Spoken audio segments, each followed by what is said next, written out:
No hay quórum necesario para continuar la sesión. En consecuencia, con fundamento en el párrafo 3 del artículo 59 del reglamento del Senado, se declara concluida la sesión y se cita la siguiente sesión de la Cámara el próximo jueves 17 de marzo. Tras un intento boicoteado por las bancadas de la oposición la jornada previa, los grupos parlamentarios de la mayoría en el Senado avalaron el decreto de interpretación de los alcances del concepto propaganda gubernamental. La sesión no arrancó con la discusión del dictamen, pues aún había resaca del ambiente que imperó en la Cámara Alta la noche anterior y algunos legisladores reclamaron la conducción de la mesa directiva. Aquí estuvimos esperando que 20 minutos a ver si les llegaba un voto, y fue el momento que lograron la votación y mandan autoritariamente cerrar el tablero. Eso no es un trato justo, parcial, imparcial hacia los miembros del Congreso. Que las minorías cuentan en el Senado de la República, tan cuentan que no habrá una reforma constitucional si nosotros no la avalamos.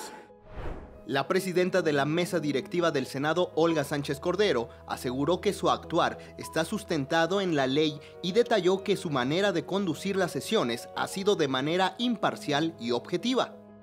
No obstante de haber convocado a la sesión a las 10 horas, se esperó hasta las 11 horas para reunir el quórum constitucional y así declarar la apertura de la sesión. Número 2. La sesión se reanudó con el asunto con el que fue suspendida la sesión de ayer. Número 3. El tiempo de votación fue el habitual para registrar las votaciones en el tablero electrónico. Número 4. Concluido el tiempo anunciado, la Secretaría consultó si alguien más registraría su voto. Número 5. La Secretaría indicó el resultado reportado en el tablero. Número 6. La Presidencia declaró el trámite a partir del resultado arrojado por la votación. En la sesión, la senadora Claudia Ruiz Massieu, que presentó una moción para suspender la discusión al señalar conflictos de interés, acusó que el decreto de interpretación tiene la intención de favorecer políticamente a la mayoría y además enfatizó que la Cámara Alta no tiene facultades para interpretar la ley mediante el decreto.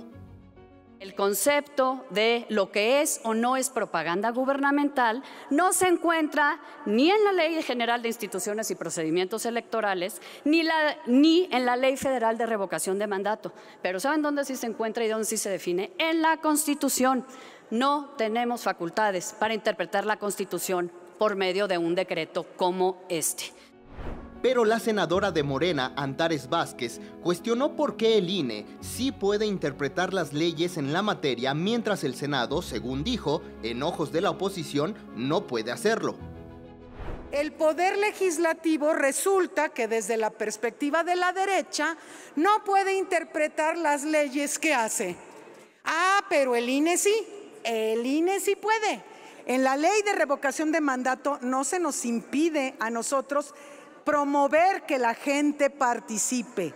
Se prohíbe que haya tendencia hacia algún lado, pero no que invitemos a participar, sobre todo que es nuestro trabajo legislativo y podemos promoverlo. Agotado el debate, el decreto interpretativo de propaganda gubernamental fue aprobado con los votos de Morena, PT, el Partido Verde y el PES, y horas más tarde publicado en el Diario Oficial de la Federación el mismo día. Días antes, Acción Nacional amenazó con interponer una acción de inconstitucionalidad en contra del mismo decreto. El presidente Andrés Manuel López Obrador señaló que si la Corte acepta la impugnación, atacará la decisión, pero además dijo que si en la consulta de revocación de mandato una mayoría se inclina porque no continúe, dejará el cargo en la presidencia.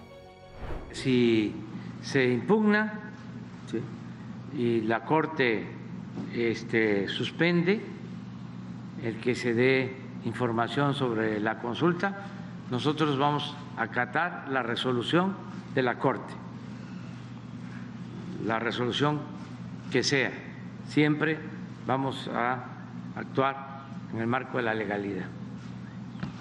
Pero no sé si se pueda o no se puede. Aunque no se llegue al 40%, si pierdo, me voy. Porque ¿de qué sirve un presidente si no tiene respaldo popular? Con información de Luis Francisco Soto, Canal 14.